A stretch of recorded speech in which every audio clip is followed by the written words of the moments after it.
Cumprimento os amados irmãos na paz do Senhor, amém? Alegria estarmos juntos, né? Alguém aqui veio carregado ou todo mundo veio andando? Então, isso já é bom. Alguém veio com um galão de oxigênio ou está respirando? Então, já tem motivo de sol, podemos ir embora, né? Não é? É bênção demais, não é? Mas vamos ouvir, então, eu quero compartilhar com vocês uma mensagem que o Senhor trouxe ao meu coração, que está lá em Lucas 14. Nós vamos ler do 15 ao 23. Lucas 14, do 15 ao 23, bem famosa. Fala do grande banquete, né? Ao ouvir isso, um dos que estavam à mesa com Jesus disse-lhe: feliz será aquele que comer no banquete do reino de Deus. Isso aqui quando Jesus estava ali na casa do fariseu. Jesus respondeu: certo homem estava preparando um grande banquete e convidou muitas pessoas. Na hora de começar, enviou seu servo para dizer aos que haviam sido convidados: venham, pois tudo está pronto. Mas eles começaram, um por um, a apresentar-lhes desculpas. O primeiro disse: acabei de comprar uma propriedade e preciso ir vê-la. Por favor, desculpe-me. O outro: acabei de comprar 5 juntas de bois. Estou indo experimentá-las. Por favor, desculpe-me. Ainda um outro disse: acabo de me casar, por isso não posso ir. O servo voltou e relatou tudo ao seu senhor. Era o dono da casa irou-se e ordenou ao seu servo: vá rapidamente para as ruas e becos da cidade e traga os pobres, os aleijados, os cegos e os mancos. Disse o servo: o que o Senhor ordenou foi feito e ainda há lugar. Então o Senhor disse ao servo: vá pelos caminhos e valados e obrigue-os a entrar, para que a minha casa fique cheia. Eu lhes digo: nenhum daqueles que foram convidados provará do meu banquete. Amém? Podeis assentar? O grande banquete, nós vamos ter um grande banquete na Santa Ceia da semana que vem, né? Todos estamos convidados. Mas aqui é uma parábola, Jesus ele usava muito as parábolas, né? E é uma forma muito simples de entendermos. E eu quero trazer para vocês algumas reflexões que o Senhor trouxe ao meu coração, que me despertou para uma série de atitudes na vida, né? Porque a palavra, ontem o irmão Luciano falou assim: a segunda vez que eu prego aqui, né? Achei que a mensagem foi um pouco dura. Eu falei: bom, você abriu a Bíblia, é dura. Ou é história, ou é exortação, ou é confronto. Então você não abre a Bíblia, que você não vai ter confronto, né? E aqui também me confrontou em muitas coisas. Eu quero compartilhar isso com vocês. E eu quero dar um tema para essa mensagem dessa noite: as distrações do mundo vezes a eternidade. Porque aqui nesse jantar, muitos deram muitas desculpas, né? Quem já conhece bem a parábola. Então, a gente vai estar falando um pouquinho sobre isso. E essa mensagem de Lucas, ela é muito, muito para os nossos dias. Porque o mundo cheio, agitado que nós estamos vivendo, e nós precisamos priorizar algumas coisas. E muitas vezes, a presença do Senhor, a comunhão, ela fica de lado, né? E nós priorizamos outras coisas, pelas cobranças que nós sofremos aí no dia a dia. Então, os seguidores de Jesus, né, como o nosso irmão Luciano falou ontem, exige-se algumas coisas. E até eu estava pensando, depois que eu fui para casa, o Benhor falou: nossa, essa mensagem, eu falei: vamos praticar agora, senão a gente, que nem aquele homem que olhou no espelho, logo esquece e boa, né? Mas ele fala do Sermão do Monte, dos 9 fatos na vida de uma pessoa, né, feliz. Aí eu fui ver nas minhas anotações, lá que eu tinha alguma coisa parecida, falei: nossa, é bem diferente do que o mundo dá como fatos de uma pessoa feliz. Se eu perguntar aqui para vocês, 9 fatos de uma pessoa feliz no mundo, vocês iam me dar algumas coisas. Aí nós vamos para as bem-aventuranças, onde Jesus falou. São 9.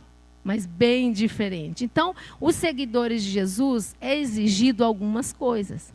Como o Luciano perguntou, tem algum seguidor de Jesus aqui nessa noite? Então, quem sabe é para nós essa mensagem, é para mim e para você que queremos seguir esse Jesus. E a palavra de Deus diz que a eternidade é tomada à força.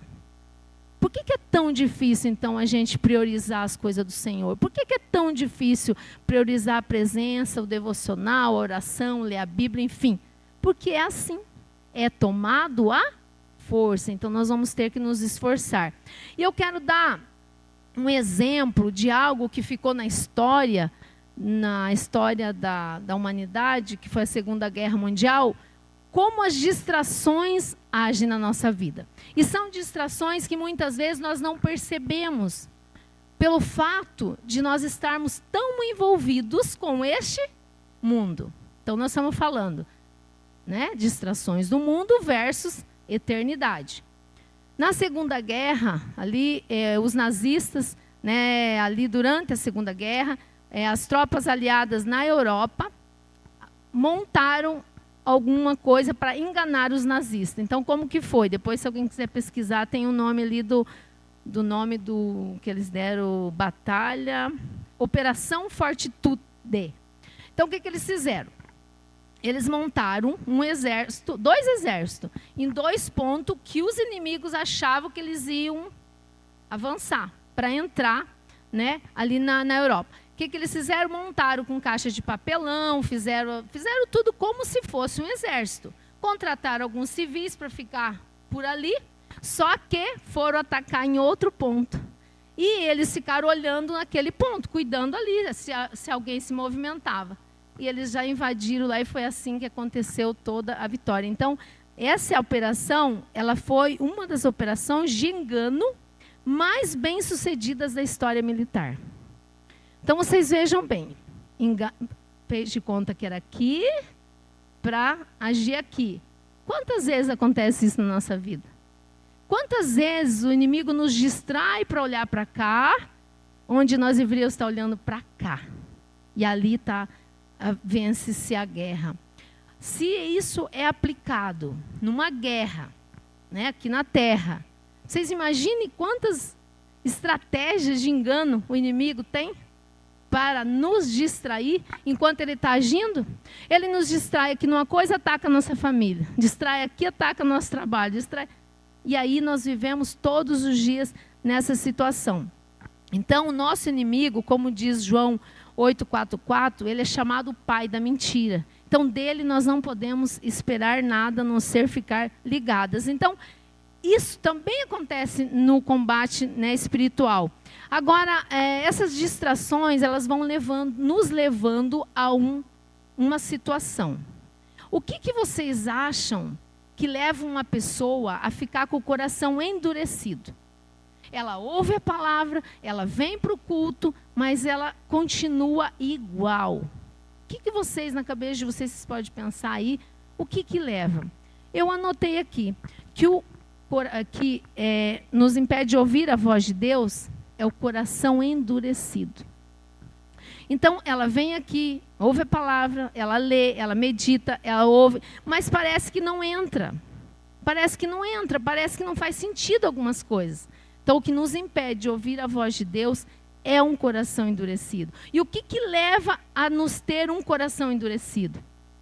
As situações que nós passamos, as distrações de engano, e nós nos frustramos. Nós nos frustramos e vamos ficando com o coração endurecido. Mas por que Deus permitiu? Por que será que é a vontade de Deus? E vem aqueles questionamentos que eu vou falar um pouquinho para frente. Então, as distrações espirituais, elas são presentes na Bíblia. Na Bíblia eu quero citar 2 situações, bem que vocês conhecem. Quem conhece Sansão aí? Ele se distraiu com Dalila, um homem chamado a uma grande missão. Outra pessoa, o Davi, chamado a uma grande missão. O que ele trouxe com a distração que teve? Desgraça para sua casa. Vocês acham que conosco é diferente? E muitas vezes está acontecendo algumas coisas e as nossas distrações que estão trazendo para dentro da nossa casa, para dentro do nosso trabalho, para os nossos relacionamentos, esse tipo de coisa. E também eu quero citar como que é possível essa palavra, esse ouvir, não entrar, o coração endurecido, lá na palavra do semeador. Quando cita 4 tipos de solo, com relação à semente que é jogada. E no terceiro ele diz assim, ó, ouviu a palavra, porém as preocupações desse mundo, a fascinação das riquezas, sufocam a palavra e ela fica infrutífera. Então eu posso ter a palavra. Quantas pessoas aqui conhecem gente que leu a Bíblia inteira? Que olha, você cita, fala tudo. Aí você vai ver a vida da pessoa, é só a graça de Deus, não sendo melhor que ninguém. Por quê? Não tem fruto. A palavra é sufocada e aí não gera fruto. Isso aqui são as distrações espirituais. E eu quero aqui colocar algumas que eu também pontuei para a minha vida e quero que você pense aí. São 10 distrações do nosso cotidiano. Anota aí aquela que você acha que não é, para a gente você está pensando durante a semana. A primeira que eu coloquei é a busca excessiva por bens materiais. Não tem como, está na lista, se vocês ir procurar, se vocês ir conversar com as pessoas. É assim, não sei porquê, mas é assim. Então, a preocupação nossa, primeiro, é com isso. Aí tem os compromissos, status, vida social, o medo de não ter o suficiente, né? A gente fica todo o tempo, será que eu vou ter para comer amanhã? Será que eu vou ter para vestir amanhã? Essa é a nossa preocupação diária de todos nós, né? Então esse ponto aqui é um dos que mais faz nós negligenciar os valores espirituais. Isso aqui nos rouba energia. Nós ficamos esgotados com isso aqui e aí nos falta aquele foco ou a busca para as coisas de Deus. Então, colocar o dinheiro como prioridade absoluta faz com que nós aí ficamos cada vez menos sem a presença de Deus. Infelizmente, é uma competição que alguém vai perder e geralmente é a presença de Deus que nós perdemos. Na segundo ponto, a sobrecarga de informação e entretenimento. Se nós pensar antigamente, o máximo que se tinha era um rádio. Aí deu uma evoluidinha, uma televisão preta e branca. Agora, meu Deus, né? Tem gente que tem tudo dentro de casa. É videogame, é televisão e está tudo certo. Eu não tenho, nem sei jogar. Mas enfim, né? Nunca me interessei.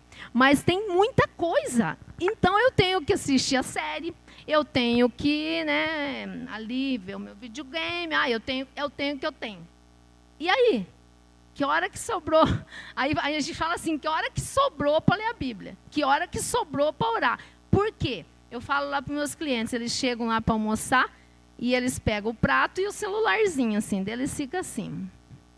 Dá uma garfada ou dá uma gole e o celular. Daí eu pergunto assim, qual das duas informações o teu cérebro vai gravar? Aí eles não sabem, a maioria não sabe. Eu falei, é o celular. A comida pode ser a melhor da vida de vocês.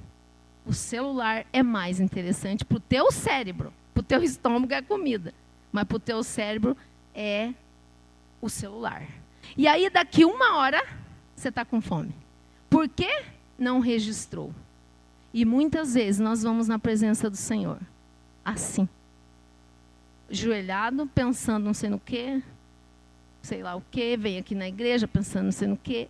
É a nossa realidade. E eu não estou falando isso para vocês. Eu falo para mim que desde que eu pisei nessa igreja, a minha luta é quando eu chego aqui, está puxando a minha cabeça para estar aqui. E antes, quando eu tinha uns pepinos meio grandes, era pior ainda. Agora é os menores, os pepinos estão menores. Não é menor, eu que estou maior para resolver os pepinos. É mais ou menos assim. Então, a nossa luta é muito grande. Então, veja bem, eu tenho um monte de coisa que eu tenho. Por que eu tenho que? Porque o mundo cobra. Mas como que você não sabe isso? Aí esses dias, sei quem estava assistindo o jogo, eu não sei o que era. Eu falei, por que você está assistindo isso? Porque é um assunto que eu posso conversar nas rodas. Falei, bom, se depender de mim, conversar jogo nas rodas, eu já estou por fora, porque eu não vou perder o meu minuto de tempo com isso aí. Mas está tudo bem. Então, essa cobrança que eu tenho informação para quando eu estiver numa rodinha eu saber. E ainda a gente sabe que as informações que a maioria das pessoas tem é superficial. Vai lá, pesquisa e acha que já sabe tudo.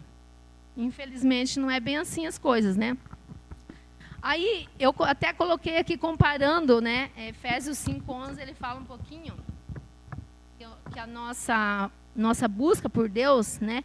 Que nós precisamos trazer a luz que está nas trevas. Na nossa vida, tem muita coisa que precisa ser trazida e está lá no escuro. E por que eu comparei com Efésios? Porque tem gente que acha que a vida é fast food, né? Rapidinho, eu venho, rapidinho aceito Jesus, rapidinho eu sei tudo, rapidinho eu vou para o céu. Não é nada rapidinho. É com muita paciência, né? E muita dedicação, né? A gente vê aqui algumas pessoas que a gente está desde o início e a gente vê a dedicação na leitura da palavra, na oração, para chegar no nível que estão. Né? A gente vê assim, então não é assim, né? Da noite para o dia. Outra coisa, agenda cheia e excesso de compromisso. Isso aqui me pegou, né? Porque a pessoa aqui, você pede uma coisa, eu vou, pede outra, eu vou, vamos lá, vamos fazer, não sei o quê. Então, o que acontece? Dá a impressão que eu sou a gente boa. Até é legítimo o que eu faço. Mas não justifica. Porque eu vou ficar sem energia.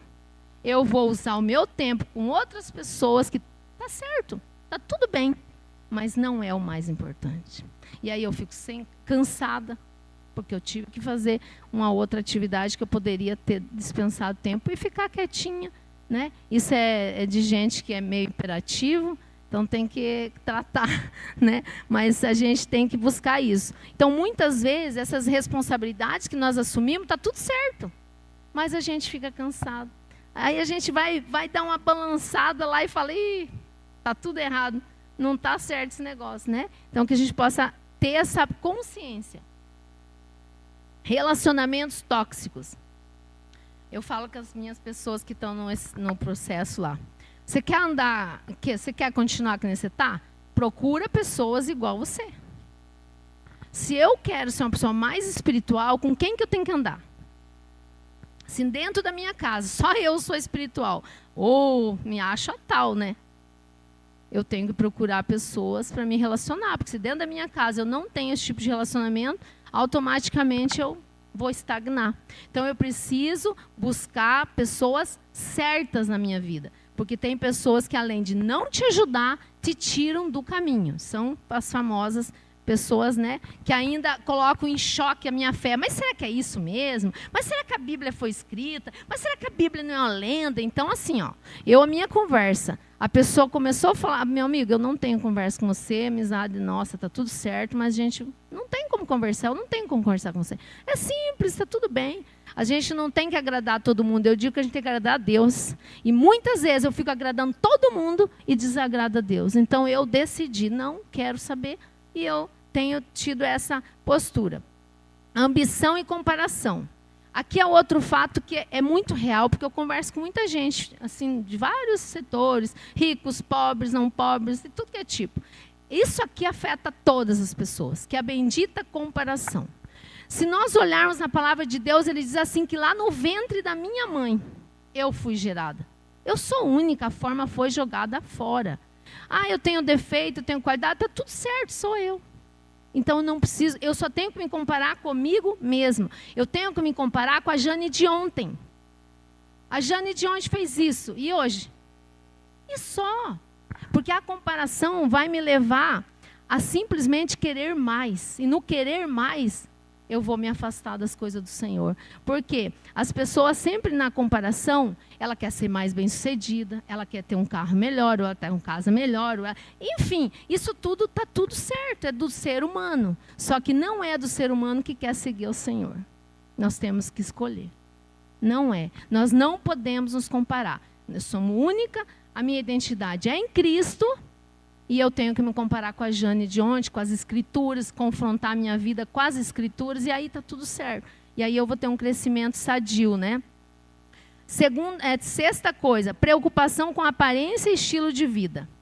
Muito sério isso, né? As pessoas ficam preocupadas com a moda, tem que andar na época da moda, tem que fazer dieta radicais, ou tem que... sempre atividade física se torna uma escravidão. Eu conheço pessoas que, se não ir, fica doente, então já é o extremo, né? O nosso corpo é o templo do Espírito Santo, eu preciso cuidar. Por quê? Porque como que eu vou fazer a obra do Senhor doente? É simples, então é buscar ter saúde. Então isso também é muito complicado. Nós temos a identidade em Cristo. Não é mais bonita, não é mais feia, não é mais magra, não é mais gorda. É a minha identidade em Cristo que me... Está tudo certo. Então isso é muito sério também hoje em dia. Outra coisa é relativismo moral. Alguém, com certeza como eu, aqui teve aquela conversa. Mas não é bem assim as coisas. Não, para você isso é errado, mas para mim é certo. Não existe verdade absoluta. A minha verdade, a tua verdade e a verdade verdadeira. Já escutaram essa conversa? Isso aí é relativismo moral. Não, existe só uma verdade. Existe só uma verdade. E essas pessoas, elas vêm e nos questionam. E se eu não tenho uma convicção de fé, eu dou uma desviadinha. A verdade é essa. Então nós temos que fugir também desse tipo de pessoa com esse pensamento. Eu realmente corto. Eu tenho a fama assim, de ser um pouquinho delicada, mas não tem outro jeito. Eu não tem outro jeito. Ou você, como que se fala, você tem flerta, né? Dizer, você fica flertando assim. Não. Tem que cortar na raiz, não tem muito jeito, né? Então, eu realmente não deixo, porque eu sei que pode me afetar minha fé, e não vou deixar. A pessoa falou que não acreditou na Bíblia, para mim basta, eu não converso mais. Eu sou radical mesmo. Quando eu conheci Jesus, eu falava assim para a pessoa, bom, você não quer Jesus, você não quer a Bíblia, você vai para o inferno. Era muito... Aí eu parei com essa parte, que eu achei que assustava um pouco. Não deu muito resultado. Não deu resultado. Mas aí, essa parte de verdade é uma só e está tudo certo. Desânimo e ceticismo, né? Isso aqui também eu tenho escutado muito. Primeiro que as pessoas começam a desanimar com as situações. A minha vida, algumas situações não se resolvem e eu fico desanimada, né? Isso também é do ser humano, mas não de quem segue a Cristo. Então você tem que decidir. Se é seguidor ou é só um ser humano que está aqui. Só por estar. E o ceticismo, ele entra nessa questão, por exemplo, está tendo guerra aqui, está tendo guerra ali, está tendo gente passando fome. E aí a pessoa chega, mas que Deus é esse? Então ele põe em choque a bondade de Deus e a fidelidade. Então tem que cuidar. Já aconteceu com vocês essas conversas. Está acontecendo direto. Então você tem que entender isso e não cair nisso. Isso é ceticismo. Outra coisa muito séria é divisão e conflito. Se vocês ir no chat GPT e colocar lá assim, se você fosse Satanás, quais as estratégias que você usaria para afastar os cristãos do Criador? Tá até rodando no Instagram, isso aí veio para mim. Eu fiz o teste, falei, eu sou de fazer teste. Fui e faz o teste. Meu Deus, nem que vou falar para vocês o que é. Mas uma das coisas está aqui, que é divisão e conflito. Desavenças, rivalidades, fofoca dentro da igreja. E isso tudo enfraquece a fé cristã. Porque a pessoa que está ali, acontece uma situação dessa na igreja, a pessoa que está ali fala, meu Deus do céu, e agora, como é que fica a minha vida? Como é que fica a minha fé? A pessoa está ali começando e tal, já começa a dar essa situação. Então, a falta de união e o foco em questões que não têm a ver com a fé, ela afasta-nos da missão de amor a Deus e ao próximo. Então, a gente precisa cuidar disso. O inimigo lembra das distrações. Ele vai causar uma confusãozinha aqui para você não ter a bênção ali. Sempre assim. Isso eu sempre levei para a minha vida. Está muito difícil hoje? Fica ligado que a bênção está pertinho. Está muito difícil? Está com umas situações meio enroscadas? Fica ligado que tem. Fica na paz. Não briga. Não fica em confusão. Não entra. Porque a bênção está pertinho e você vai perder. Porque lembra da distração? Essa é a distração, para você não tomar posse do que Deus tem para você. Outra coisa é o cuidado excessivo com a família. Tudo tem o seu meio, não pode ser o extremo e nem nada. Então muitas pessoas dizem, eu não vou na igreja, que eu tenho que ficar com a minha família. Não, mas a minha filha não vai na igreja, também não vou na igreja. Não dá para mim ir. A minha filha não vai, eu não vou. Então, a gente escuta muito isso. Claro que não aqui, graças a Deus, mas por aí a gente vê muito. Então, nós não podemos, até a gente sabe disso, né? Tudo que nós colocar no lugar de Deus, Deus tira. Eu tinha uma pessoa Deus falava para ela, bem próxima de mim, falava, vocês precisam ir para uma missão na Argentina. Vocês precisam ir, você e seu marido. Ela falava, não quero ir. Não, vocês precisam ir. Vinha uma pessoa e falava, vinha outra pessoa e falava. Eu falei, nossa, né? Acho que você tem que ir mesmo. Comecei até eu estava começando na fé, comecei a achar que aquilo estava certo. E ela não foi. Um belo dia, o filho dela foi para Santa Helena, um piazinho, acho que tinha uns 9 anos, morreu afogado. E aí ela foi orar ao Senhor. E o Senhor falou, lembra que eu te falei que você precisava ir? Então você deu mais importância para o seu filho agora. Aí eles foram para a missão e foi uma benção. Ela entendeu, era uma seguidora de Jesus Cristo, ela entendeu. Então tudo que nós colocar no lugar do Senhor, Ele vai, de alguma forma ou outra nós podemos perder. Então não é Deus que faz isso, é nós que nos colocamos na situação e temos as consequências. Então, não vamos negligenciar que a fonte de sabedoria que nos ensina a criar nossa família vem de onde? De Deus. Como que eu negligencio isso por conta da minha família? Não, minha família é super, mega, tudo importante, mas o Senhor é que me capacita a cuidar dessa família. Então, aqui eu coloquei 10 distrações cotidianas que eu vivo, que você vive. Agora, as distrações vêm do nosso arqui-inimigo. Mas nós temos as consequências dessa distração, que eu já falei um pouquinho para você, de perder a sua bênção. Lá o autor de Hebreus, ele fala, no Hebreus 12:1, que nós temos que nos livrar do peso que nos atrapalha. Nós carregamos coisas na nossa vida. E muitas vezes, esses pesos que nós carregamos no decorrer, seja mágoas, falta de perdão, ofensa, decepções nos trabalhos, nos negócios, com as amizades, tudo a gente vai carregando. E aí a gente vai ficando sem força, porque isso vem até o dia que você resolver largar. E tudo isso atrapalha e acumula e impede de nós crescer espiritualmente. Então nós precisamos primeiro, tudo isso aqui, a consequência da distração, ela vai sufocar a palavra e não vai gerar frutos. Como eu já falei para vocês, a palavra de Deus, ela vem, ela precisa gerar frutos na nossa vida. As distrações, elas vão o quê? Sufocar. A consequência é eu não ter frutos. E às vezes, muitas vezes, eu não consigo ter esses frutos porque eu estou carregando um monte de decepções, um monte de coisa, e aí eu não consigo me desvencilhar e não consigo ficar mais atenta às armadilhas, as distrações. Então eu vivo o dia como se está tudo certo, como se não existisse um arqui-inimigo, como se não tivesse distrações. Eu acordo, durmo, levanto e eu não estou vigilante, como a palavra de Deus diz. Se nós observarmos, primeiro é vigiar e depois orar. Não é orar e vigiar. Então a vigilância é todos os dias, todos os momentos que eu tiver aqui. Agora, depois de tudo isso, para mim continuar, me livrar das distrações, porque aqui é um jogo.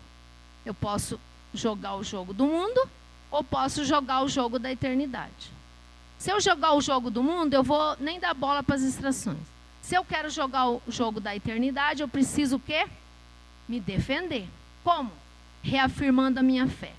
Tendo a certeza que Jesus é o meu Salvador. Como está lá em 2 Coríntios 4,17, que Ele prometeu vida eterna para aqueles que persistir, porque esse mundo é passageiro. Então eu tenho que ter essa certeza.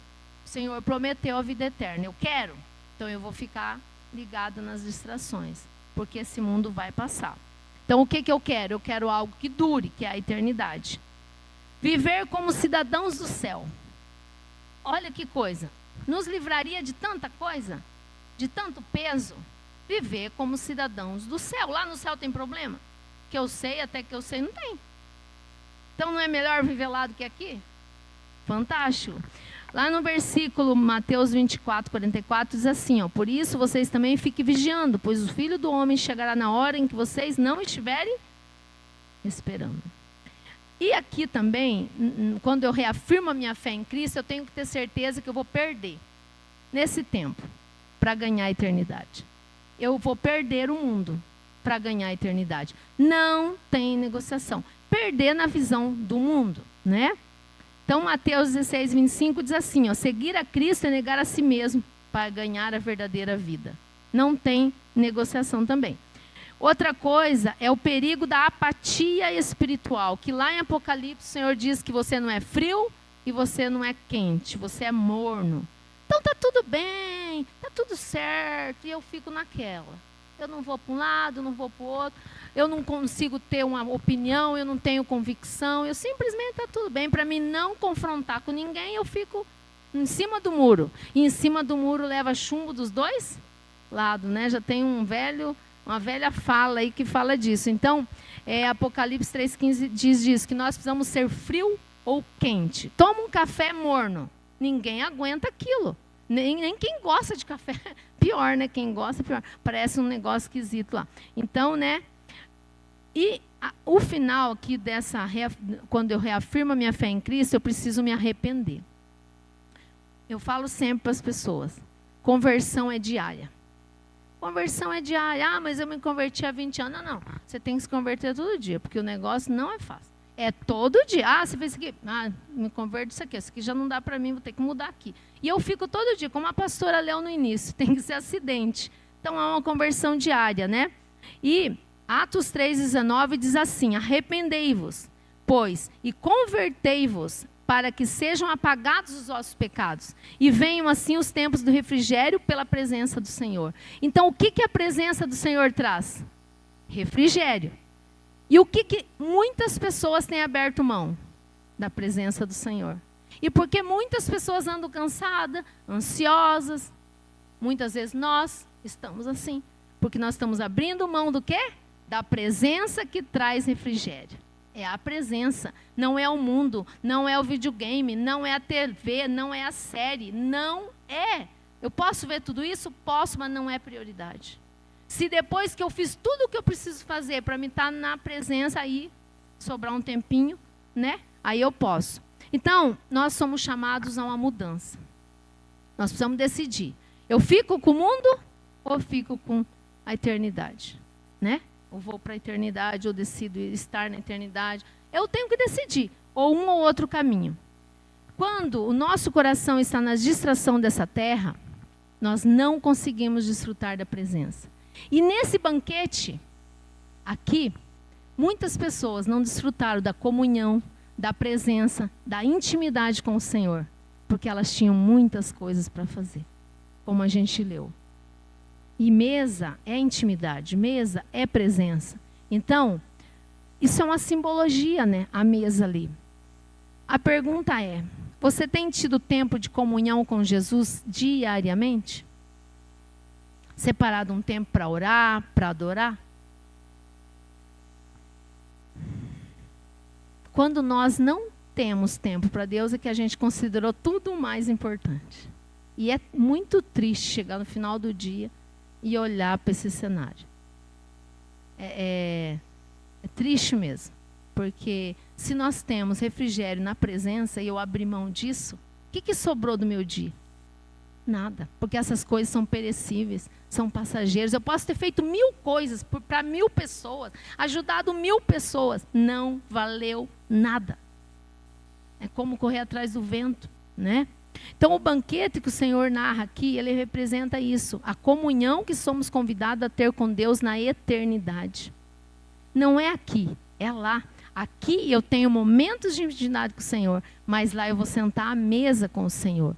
Então, ele mostrou nessa parábola que eu li, que muitas pessoas desprezaram aquele banquete. Quantas pessoas a gente convida ou foram convidados, ou se falaram de Jesus e não deram bola? Só que no final, ele diz assim, ó, nenhum daqueles que foram convidados provará do meu banquete. Significa que a porta vai fechar. Significa que o tempo vai findar. E a pergunta é, eu escolhi o mundo ou a eternidade? Porque o banquete vai acontecer. Comigo ou semigo? Ele vai acontecer. Comigo bem melhor, né? Se eu estar lá, é o que eu quero, né? Então, eu quero perguntar para você que está aqui, você que está em casa, qual tem sido a sua resposta a esse convite do Senhor, desse banquete, dessa presença, dessa intimidade, dessa comunhão? No dia a dia seu, você tem dito sim ou não? Você tem escolhido as prioridades certas na sua vida? Aqui, é sem julgamento. Por quê? Porque o Senhor te conhece, do teu levantar ao teu deitar. E quando eu julgo você, eu estou me enrolando mais ainda. Palavra de Deus que fala. Então, sem julgamento, nós precisamos olhar para nós, eu preciso comparar comigo. Comigo. E aí, se eu puder ajudar o irmão em alguma coisa, está tudo certo. Mas também só se eu puder ajudar. Sem julgamento, sempre. E aonde você passará a eternidade? Você já decidiu? Porque temos que decidir. A nossa vida é de escolhas, desde que nós acordamos, desde que nós abrimos o nosso olho, eu tenho que decidir se eu vou levantar ou se eu não vou, se eu vou tomar café ou não vou, se eu vou pôr roupa ou não vou, se eu vou trabalhar ou não vou, enfim. Você já decidiu aonde você vai passar a eternidade? Porque é uma escolha, e quanto mais cedo, mais rápido, nós vamos nos desvencilhar dos pesos. E as distrações são para aqueles que ainda não sabem para onde vão. Porque o Senhor, o Espírito Santo de Deus, é Ele que nos ajuda. Sem Ele, nós não somos nada. É Ele que fala, Jane, não vai por aqui. Marcelo, cuidado ali. A gente tem vários testemunhos aqui disso. Mas se eu não sei para onde vou, eu não decidi que sou uma seguidora de Jesus, como que fica a ação do Espírito Santo? Vai ajudar você a fazer o quê? Porque só ajuda alguém que está fazendo alguma coisa. Não tem como ajudar se você não está fazendo nada. Então, eu queria convidar você a se colocar de pé para nós estar orando. E coloque diante do Senhor aquilo que... uma frase, uma palavra, eu não sei o que o Senhor que tocou no seu coração, para que você venha a tomar algumas decisões, a mudar o seu estilo de vida, sua agenda, como aconteceu comigo. Eu creio que a palavra do Senhor nunca volta vazia. E ela é muito eficaz nos seus efeitos. Então, ela vai frutificar nas nossas vidas. Eu estarei orando agora para finalizar. Senhor, eu quero te louvar, Senhor, por cada vida que aqui está, Pai. Primeiro eu quero te louvar pela tua palavra, pelo teu cuidado com as nossas vidas, Pai. Tantos anos, Senhor, e essa palavra chega até nós, ó Deus. Pai, nós queremos sentar nesse banquete. Nós queremos sentar à mesa contigo na eternidade, meu Pai. Senhor, peço perdão, Senhor, por tantas vezes, Pai, tomar posição de tantas coisas e esquecer, Pai, a prioridade que é a tua presença, que é fortalecer cada dia a minha vida espiritual, Senhor. Pai, eu coloco diante do Senhor os meus irmãos e aqueles que também estão em casa que assistiram essa mensagem, ó Senhor. Que o Santo Espírito de Deus continue ministrando nas nossas vidas. Mostra as áreas que precisamos mudar. Mostra, Senhor, aquelas áreas, Senhor, que não estamos dando atenção devida, Senhor. Para que possamos subir um degrau contigo. Para que possamos cada dia mais, Senhor, contar com o teu refrigério, o refrigério da tua presença, Senhor. Muito obrigada por essa noite. Muito obrigada por cada vida que aqui está, Senhor. Continua ministrando, que a tua palavra venha gerar muitos frutos e que venhamos, Senhor, a pôr em prática, Senhor, e não ser ouvintes negligentes, Senhor. Espírito Santo, nos ajuda, capacita-nos a viver segundo a vontade do nosso Deus. E nós te louvamos, nós te agradecemos pelo teu sacrifício na cruz do Calvário, que já nos deu vida. E nós só precisamos tomar a decisão, ou o mundo ou a eternidade, Senhor. Fala conosco, continua ministrando, e a honra e a glória do Senhor Jesus. Amém.